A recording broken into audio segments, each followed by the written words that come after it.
You don't need to exercise.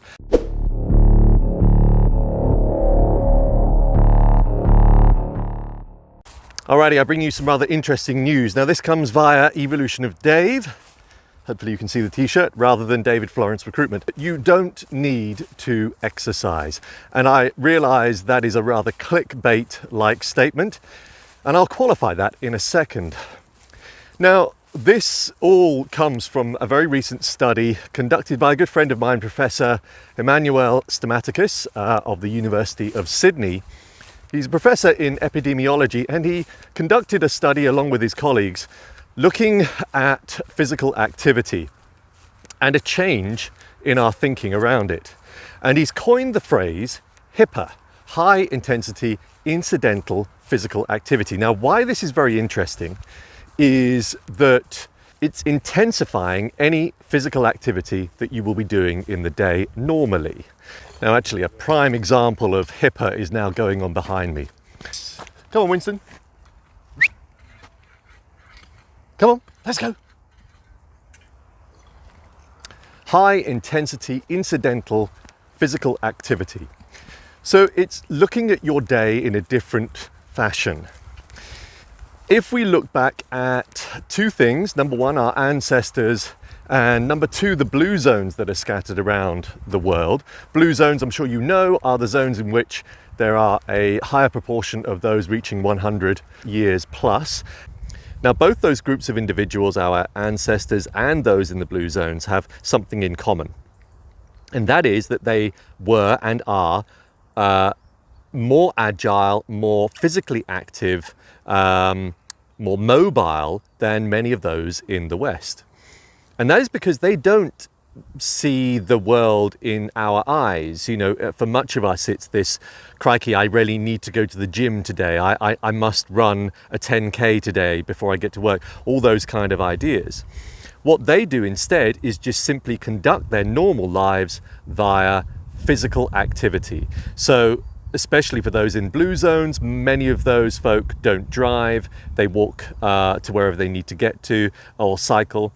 And of course, our ancestors were much more, as we know, much more active. Now, one of the things in my YouTube channel, a message that I've been promoting, especially for those that don't like exercise, that you don't have to think in those ways. You know, you can build movement into your daily life throughout the day. You can crowbar it in without the need of getting overwhelmed by kit and buying unnecessary gear, going to the gym, figuring out when to do it in the day. And that's what HIPA is all about. And I know the world is full of these acronyms, but I've got a feeling this one might start to go viral. And all it means is you intensify the physical activity that you're either doing or not doing in the day. If you're not doing it, you build it in the day. So let's say, for example, you come out of the tube, you live in London, you come out of the tube. Rather than taking the escalator, go for the middle aisle. In other words, go for the steps. There's enough steps there that if you walk up those swiftly, that is good exercise. And this is all you need to do, short bursts of activity. If you look at our ancestors, they all pulled, pushed, lifted. That's all they did. And that's all you need to do. You don't need to exercise in the way that people see exercise nowadays. Just go through your life, go through your day, either intensifying the physical activity that you normally do, in other words, speed walk rather than walk, or choosing the stairs, running up the stairs rather than walking up the stairs. Or for those that don't do any physical activity at the moment, then figure out ways of doing it. So you're going to the shop, you know it's only a mile away, so walk. You're taking your child to school, walk there rather than drive. And if that means simply looking at the logistics of the day, it just means waking up a little bit earlier, getting little Johnny ready a little bit earlier, and make that journey to school fun. So as I do with Lockie, my son, we run to school. Now, he doesn't run all the way, but it's a wonderful little bit of exercise for him and me, and it's a short burst of activity. This is all you need to do. The point here is that I think there are a hell of a lot of blokes in particular who, especially in their 40s, start donning the lycra. And they set themselves these ridiculous targets, which on their own, if done properly and with the right nutrition and a good healthy balance in their life, in other words, reduction of stress, less work hours, then actually, yes, okay, setting your target on an Ironman is not a bad thing, so long as you get a few sprint triathlons done beforehand, move up to Olympic, take it slowly. There are so many more injuries now of folk that have set themselves these targets, and of course their body's not ready. We can all achieve these targets, by the way. There's nothing wrong with that, but I think it's how people go about it that's causing the injuries. So I think what for many it's worth looking at is your intention behind doing that. Are you doing that simply to get fit, a reason to get fit, or are you doing it because it's a label, it's a badge? I've now done this, I've got the tattoo, etc. So HIPA, therefore, really is for anybody out there that has looked at exercise and thought, crikey, that's just not me. HIPA is there for people who want to lose weight, want to feel better in themselves, but are overwhelmed by what is usually the sports industry creating these needs and shoulds before you conduct exercise. So this is the message today.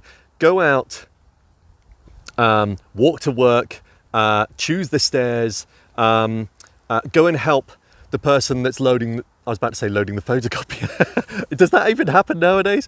Whatever. Go and help those that are lifting objects in the office. Do it, yes, partly out of altruism, but do it actually for yourself. Yes, I'm helping that person there because it looks like they could do with some help, but actually I'm doing it for myself too. That's all you need to do. You no longer need to exercise. So I think I should just add something to that as well. Following a long weekend of a silent retreat with yoga and qigong and some blooming great vegetarian food. And I'll do another video on this silent retreat and my experience on it. But I just need to add here, this is my opinion. It's more based on assumption, thought, and my own experience rather than any further scientific research. But this is my opinion. I think even if you have a good life that just incorporates yoga, that's going to do many wonderful things. There's lots of different kind of yoga practices out there. They're all good. They're all good for you. But I think, yeah, you're going to have a supple, elasticated body from doing it. You're going to be good at the breathing. It's going to bring in some meditative practice. So all of that is really good. But one thing, maybe two things that you're missing. Again, if we go back to those blue zones and our ancestors who pushed, pulled, lifted, then I think that's where you might be missing a couple of tricks. And I think that is the key. So yeah, okay, building yoga, but also add in mobility, also add in pull-ups. Also, as I mentioned earlier, go and help your fellow colleague lift a few things once a day or whatever. Add those in to your daily practice, then you'll be fine. Evolution of Dave, signing off. Thank you for watching. I hope that's helped. I hope it's useful.